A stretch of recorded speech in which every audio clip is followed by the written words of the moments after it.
जय सच्चिदानंद। कभी शांत होकर, मन को शांत होकर शांति से बैठे और एक लिस्ट बनाए। कौन सी? आपके पास जो है उनकी, जो प्रकृति से प्राप्त हुई है, आपकी बुद्धि प्रदा से, आपके कर्म से प्राप्त हुई, इसकी एक लिस्ट बनाए जो भी आपके पास है, और एक लाल स्याही की कलम से लेकर बैठ जाए। निशान लगाने को भी इसमें क्या है, जो छीना जा सकता है, तो आप पाएंगे कि पूरी फेवरेट लाल हो गई, उसमें एक भी चीज बची नहीं जो छीनी न जा सके। लिस्ट बनाने के पास सोचे, ये जो संपत्तियां हैं शायद कोई छीन तो नहीं लेगा ना, छीनी जा सकती है। कभी प्रेम से आप दे देते हो, वारसा में दे देते हो, वो आपकी नहीं है, आपके पास कुछ समय के लिए आई है। जो भी आपने खाया, बुद्धिपूर्वक कमाया, व्यवसाय किया, पैसा आया, धन दौलत आई, मकान बदली, ये सब कभी भी ये परिवर्तनशील है। अच्छी तरह कमाएगा तो बहुत शॉर्ट में आता है, 2 नंबर का होता है, तभी तो ज़्यादातर होता है, तो टेंशन भी आती है साथ में, कभी भी छीनी जा सकती। अभी सूद के पर अभी IT के दरोड़े हो गए ना, 20 करोड़ की संपत्ति 2 नंबर की हो गई, टेंशन कितना रहेगा, उनको जवाब देना है, ये करना है, वो करना है। इसलिए है कि कभी भी छीनी जा सकती, और लास्ट में तो छीनी जा सकती है। आपको सबको छोड़कर ही टोटल लिस्ट हो जाना ही पड़ेगा, आपके साथ आने वाली कुछ नहीं है। साथ क्या आएगी? ये धन दौलत कमाने से जो अंधा गंदा किया है, पैसा तो मिल गया है, मगर जो उनकी रीत रस्म में आपने अपनाई है अच्छी नहीं होगी तो धन भी जाएगा और वो भी बंधन आ जाएगा। कौन सा? जो अंडे गंडे हमने पैसा कमाने में किए हैं। फैमिली ले लेगी सब ये, पर अंडे गंडे आपके ही रहेंगे। नारद मुनि वाले लुटेरे की बात है, ऐसी तो हो गई ना। आपने जिस तरह बैंक बैलेंस बनाया है, आपने तो बनाया है, आपका ही है, कहाँ तक रहेगा कुछ मालूम नहीं। सूक्ष्म जो है वो हम जाएंगे तो हमारे सूक्ष्म ही वापस आएगा, स्थूल तो यहीं रह जाएगा। खरबों की संपत्तियों,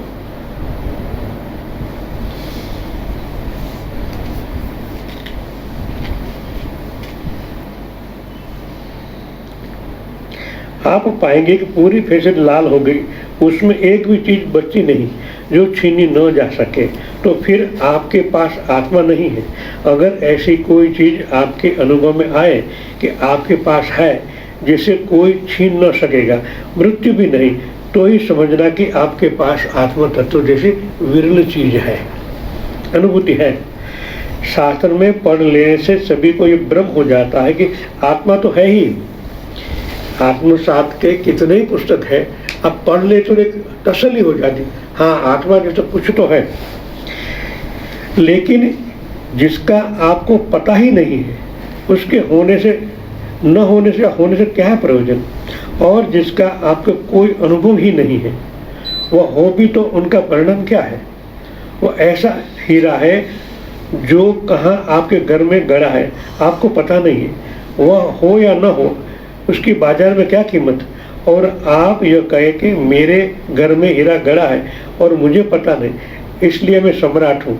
लेकिन फिर भी आपको भीख तो मांगनी ही पड़ेगी, क्योंकि वह हीरा किसी भी काम का नहीं, और जब तक वह मिल न जाए तब तक भरोसा क्या आपका कि सच में खड़ा है, सच में वो गड़ा है। जब तक उखाड़ न लिया जाए तब तक वह कहना कि गड़ा कैसे, मेरे पास घर में है, अर्थ क्या है? क्या आप कहेंगे शास्त्रों में लिखा है इसलिए? लेकिन शास्त्रों का क्या भरोसा, आपको कुछ भी तो पता नहीं, नक्शा आपके पास नहीं है, शुक्र सूरत आपके कुछ छिपा नहीं, नाम धाम कुछ पता नहीं, बस आप सुनते हैं कि आत्मा है। ऐसी आत्मा के होने न होने का कोई भी अर्थ नहीं है। पुस्तक पढ़ने से आपको अनुभव होता है ऐसी चीज है कि हर एक पुस्तक में लिखा है, आत्मा है, परमात्मा है, भगवान है।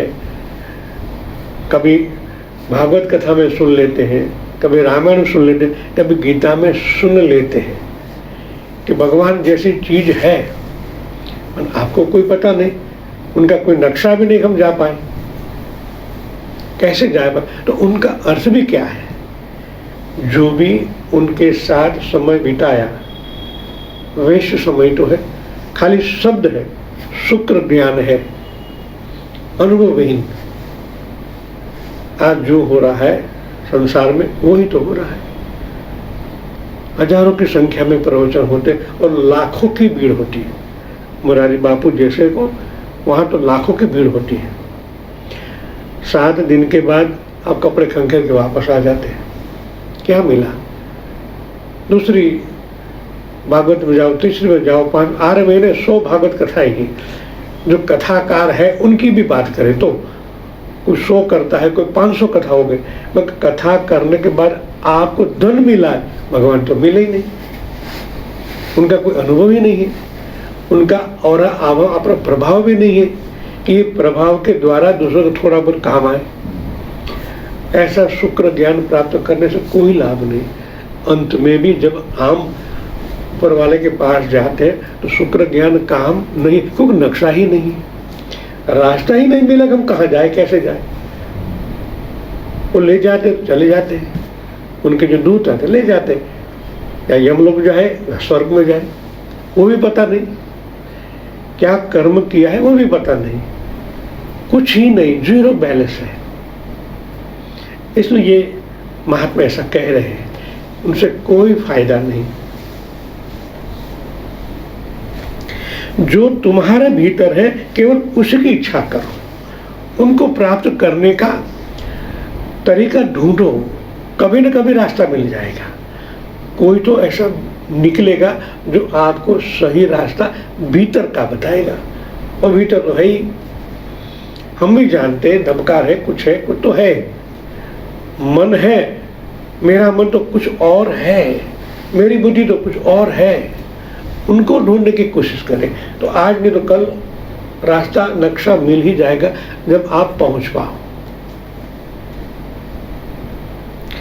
क्यों इधर उधर की इच्छा में समय और जीवन ऊर्जा को नष्ट किया जाए, क्योंकि पा भी लिया जाए तब भी खो जाता है तो सारा श्रम व्यर्थ हो जाता है। पानी पर खींची गई लकीरों की तरह हम खींच भी न पाते और मिट जाती है। ठीक वैसी ही हमारी सारी संपदा है, हम उपलब्धि नहीं कर पाते, सब खोना शुरू हो जाता है। पूरा अभी तो हम उसको कवर करके बैंक में डाले न डाले, वहां तो शुरुआत निकलने की चालू हो जाती है।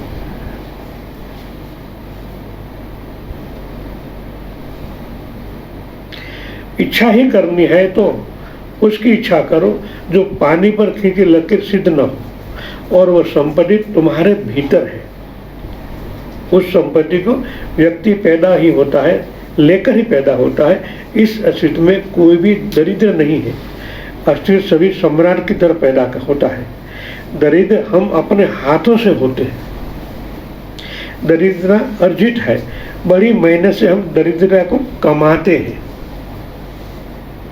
समता लेकर पैदा होते हैं। साम्राज्य हमारे भाग में ही लिखा होता है, वह हमारे भीतर ही छिपा हुआ होता है।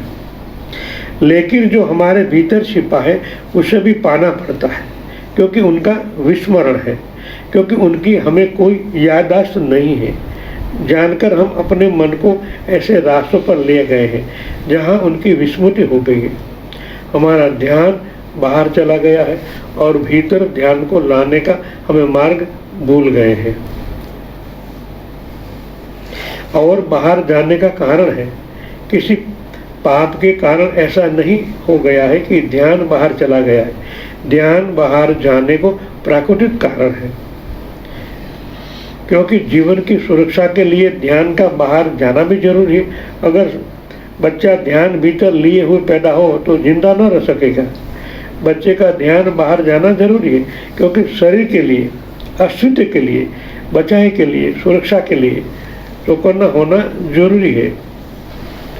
भूख लगेगी तो भोजन भीतर नहीं मिलेगा, भोजन बाहर मिलेगा तो भूख लगेगी। इसलिए आपको ख्याल न हो कि स्त्री जाति के अलग अलग प्रकार के अलग पुस्तकें होते हैं।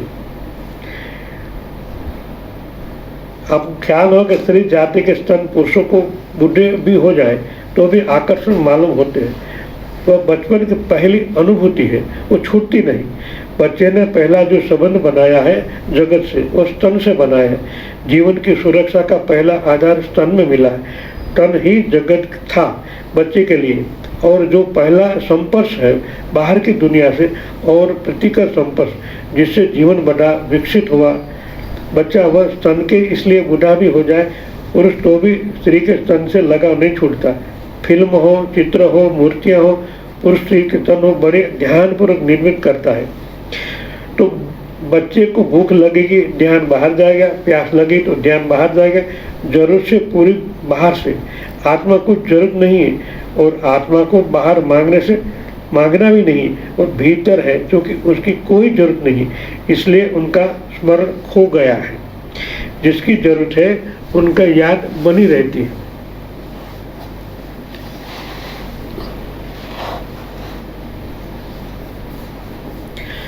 शरीर में सदा उपद्रव है, कहीं न कहीं कोई मुसीबत है। शरीर बड़ा यंत्र है, जटिल है बहुत। पृथ्वी पर अब तक हमें कोई ऐसा यंत्र नहीं बना पाया जो शरीर से ज़्यादा जटिल हो। और वैज्ञानिक कहते हैं कि आदमी के साधारण शरीर में जो घटना घट रही है, अगर उतनी घटना हमें घटाती हो तो कम से कम 10 वर्ग मील फैक्ट्री बनानी पड़े। आदमी एक बहुत बड़ी घटना है। उसके शरीर में, एक आदमी के शरीर में कोई 7 अरब जीवाणु है। 7 अरब 75,000 अबज कोष कहिए ने, જેટલા કોશિકામાં બધા જીવિત છે, जीवाणु છે। उन 7 अरब जीवाणु की भीड़ है। आपका शरीर उन 7 अरब जीवाणु का समाज है, उनकी व्यवस्था है, और उनकी व्यवस्था बड़ी अनूठी है। अब तक आदमी ऐसे कोई व्यवस्था नहीं बना पाया। हमारे बड़े से बड़े राज्य में उतनी व्यवस्था नहीं है। आपको ख्याल नहीं है कि उसके नाम का, अगर आप शरीर की पूरी काम प्रक्रिया को समझे तो चकित हो जाएंगे। जरा सी चोट लगती है तो काम शुरू हो जाता है। श्वेत कण कभी वहाँ पहुँच जाते हैं, हमें मालूम नहीं कहाँ जाते, फिर भी होता है। भोजन आप जरा सा पेट में डाल लेते तो काम शुरू हो जाता है। वहाँ के जो जीवाणु तुरंत काम शुरू कर दे, पचाने का काम करना पड़ेगा ना, फिर दूसरे को फिर आएगा, पहले का माल को निकाल करना पड़ता है। तो ये फैक्ट्रियाँ है, कितना काम कर रही है, हमें कभी अंदर गए नहीं। आप कुछ भी न करते तो भी आपके भीतर का बड़ा यंत्र कार्य में लगा है। जरूरी है कि इस जटिल यंत्र की तरह जहाँ भी जरा सी उलझन हो फौरन ध्यान जाए। अगर ध्यान नहीं जाएगा तो आप मर जाएंगे, क्योंकि वहाँ मैनेजर जाएगा ही नहीं, मन जाएगा नहीं, तो धीरे धीरे रोगग्रस्त बनेंगे और मर जाएंगे।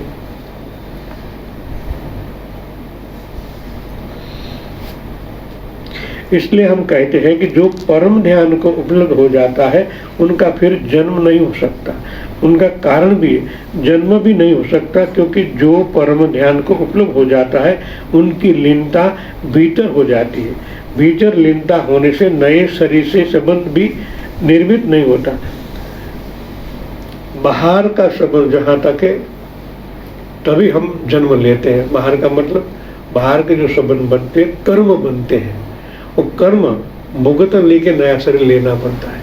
जब आप अंदर ही रहते हो, उसी के साथ रहते हो, तो नया जन्म लेने का कोई जरूरत ही नहीं है, कि आपका कोई कर्म बना ही नहीं।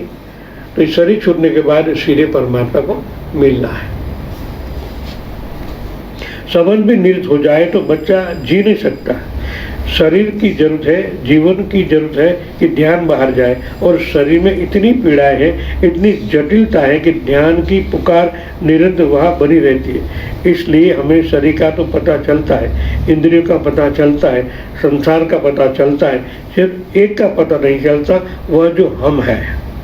क्योंकि एक तो वहाँ कोई पीड़ा नहीं, वहाँ कभी कोई पीड़ा नहीं हुई और कभी कोई पीड़ा हो ही न सकती।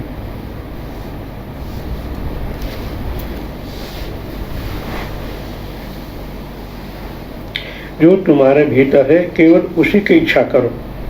तो ही परम आनंद की, तो ही परम मुक्ति की संभावना है। जो तुम्हारे भीतर है उनकी इच्छा करो। लेकिन हम तो अगर भीतर की इच्छा करते हैं तो वह भी नाम मात्र को ही भीतर की होती है, वह भी बाहर की इच्छा होती है, नाम मात्र। थोड़ी देर के लिए हम अंदर जाते हैं, तब इसलिए तो ये सब बनाना पड़ता है कि 24 घंटा हम उनके साथ भी रहे और हमारा कार्य सबका बाहर का भी हो जाए। बाहर का कार्य भी रचना तो लेना ही पड़ेगा, तभी तो शरीर टिकेगा। हमारे ऋणानुबंध काम पूरे होंगे, न होंगे तो फिर आना पड़ेगा। ये भी काम हो, सांप भी मरे लाठी भी न टूटे। तो इस तो ये रीत है, आप प्राण से देखो। तो प्राण से देखो तो परमात्मा ही दिखेगा। ऋणानुबंध भी पूरा हो गया और आप भी बच गए। परमात्मा उपलब्ध है ही, क्योंकि प्राण को देखा आपने, वही परमात्मा। तो आदत हमें वही डालनी। पहले से आपको कहा गया था, मगर अमल हुआ नहीं है तो मालूम नहीं। प्राण से देखो, कौन खा रहा है, कौन चलता है, कौन देख रहा है, तो वही तो देख रहा है। उनके निमित्त होने से ही देख पाते हो, मन नहीं देख पाता, आप ही देखते हो। तो ऐसा मुहावरा अमल करें। जय सच्चिदानंद।